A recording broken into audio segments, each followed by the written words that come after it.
Hi everyone, I'm Terasawa from Kavli IPMU. So today I'll talk about HSC-Y3 results. So here's it's about hypersymmetrical HSC. So with this 8 meter primary mirror, we can measure like this deep image of the sky, and which enable us to measure a very dense sample of source galaxies. And compared to DS and KITs, we have more, about twice denser sample, which allow us to measure especially small scales very accurately. And this number density is already around the same order for the future stage 4 service. And from HSC-Y3, so we have 6 years of data, and I'll talk about third year data release, which spans these 6 distinct fields, in total like 400 square degree. And from these measured shapes, we measured 2-point correlation functions, which I show in the left with blue dots. So as you can see, we can measure this cosmic signal down to very small scales. This is sub-arc minutes. And this high signal to noise small scale data can be used to learn about variant feedback. But I'm not going to talk about here, but I'm happy to chat about this over coffee. But here I'm focused on the PhotoG. And our year-3 analysis happened before the result came out. And here's our PhotoG distribution in gray. So here, this gray is inferred source galaxy distribution from 5.1 photometry of HSC. And these black points is coming from the so-called clustering redshift. And in this case, we used Camilla LRGs as our calibration samples. And but as you can see, our calibration samples run out at redshift 1.2-ish. So unfortunately, at that time, we could not calibrate the third and fourth highest redshift beams. So what we did is we assume the very informative prior for this redshift distribution for beam 3 and beam 4. So we model this uncertainty with mean shift in the redshift, and for which we assume this very wide uniform prior. And even if we do that, given that we know the beam 1, beam 2 redshift well, and also we can assume the cosmology is correct, we can still do cosmology from this informative prior. So which we call self-calibration.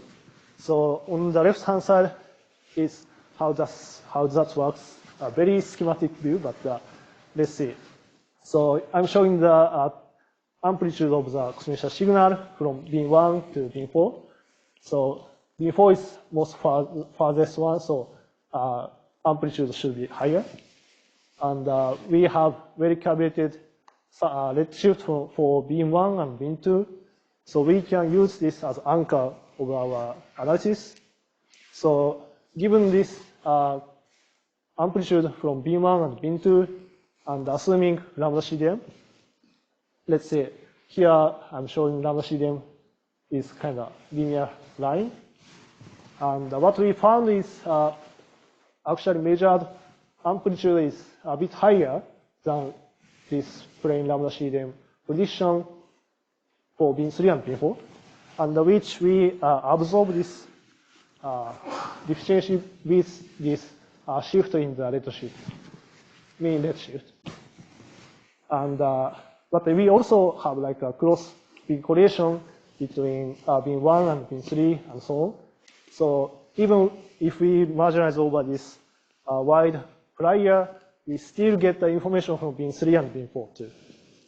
And so in this way, we can calibrate this redshift distribution in the at the same time with inferring cosmology. So on the right-hand side, showing the cosmic shear results from HSC-Y3 using this self-calibration method. So we can simultaneously constrain, let's say, S8 and this photometric shift at this level. And actually, we found some deviation from the zero or non-zero shift in this mean redshift, meaning the through galaxies might lie higher redshift than Photo Z predicted. But this is before DG. And later last year, John, they published paper. So they're using DG, mainly ELG and quasars to extend the clustering redshift calibration out to the highest redshift HSC probes. So with that, now they are like all beams are well calibrated, and they no longer need to use wide uniform multiplier, but instead they use tight plier from DG calibration. So in terms of error bar, they got a very like a twice tighter constraint from HSC, which is very good news for HSC2. And now, actually, they found more like a small shift in this redshift error. And because this redshift mean shift is closely correlated with S8, so they found somewhat higher S8 than HSC-Y3 found.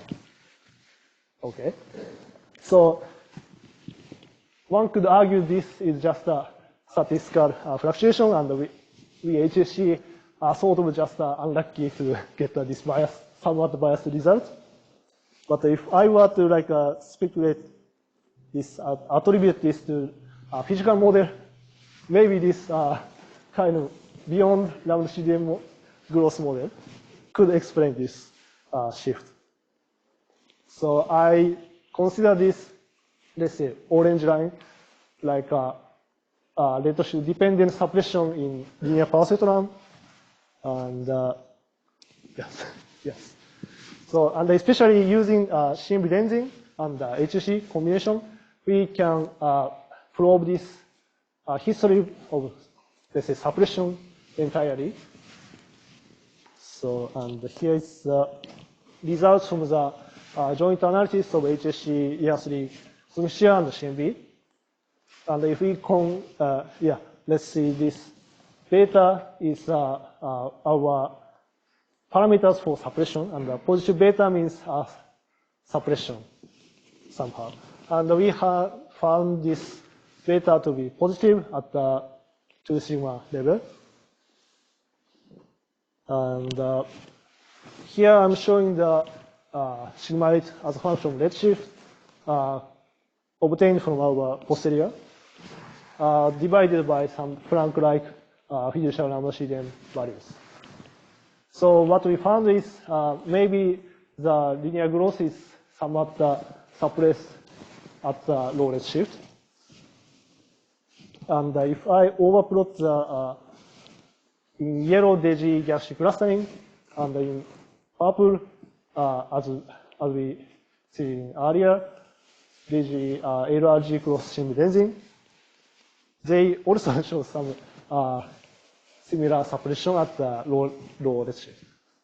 So let me summarize. So in HSC, using self-calibration method, we found some, let's say, apparent shift in the mean redshift, but later DG didn't find this big shift, meaning maybe this apparent shift is due to growth suppression at low redshift. And using joint analysis with CMB, so we found some hint for this growth suppression. So even though for each of these, the statistical significance is not that significant, but it's interesting to note that one growth suppression model simultaneously explains the bias in year 3 self-calibration method and disjoint analysis and maybe some deficits at the low redshift for this cross correlation. And yes, I stop here. Thank you. Thank you, Leo. We have time for a few questions, Sebastian, and then Eric. Thanks for the talk. It's really nice. I love the idea that there might be something going on which is not lambda CDM. But what's the physical picture for this suppression? How do you orchestrate such a suppression? Yeah. Actually, here I'm using very phenomenological model. So, but here parameterization is motivated by some dark energy density. So something to do with, let's say, dark energy, dark matter cluster scattering, energy transfer. Yes. It's really nice to be looking for possible suppression of structure growth. And one of the nice things about lambda CDM is the growth of cosmological structure is independent of scale, but as soon as we get to modified gravity, that doesn't have to be true. Mm-hmm. Have you thought about ways to expand your analysis to look for growth changing on different scales and to see if there's a particular scale that's what's driving the result you're seeing? Yeah, for this particular one, I haven't done yet. But let's say, actually, I have done some modification in primordial power spectrum. In that way, like this depends on scales. So, but modifying primordial power spectrum did not give us nice fit for this particular joint analysis. Thank you. That was very interesting. Just following up on these questions. We did a paper a couple of years ago where we were using DS data, and it was galaxy-galaxy lensing, which is not exactly the same. But we did consider a possible suppression by actually measuring the Lyell power spectrum. So basically, if you are looking for a more theoretically motivated model, let's say one could consider introducing the Lyell power spectrum, or just picking the template of the power spectrum and then basically fitting for the Lyell potential and how it evolves as a function of redshift. And what we found is exactly the same thing you found. Mm-hmm. So it's okay till redshift 0.5 or so, and then there is a suppression that's actually coming from the data. Exactly, so the similar thing. So just if you, I mean, it would be very, very interesting to see what happens if instead of using this phenomenological model, you actually plug in the Lyell potential and measure what happens in that case. Yes, that would be interesting. Okay. Are there other questions? Okay. So if not, we can thank Rio and move to the next speaker.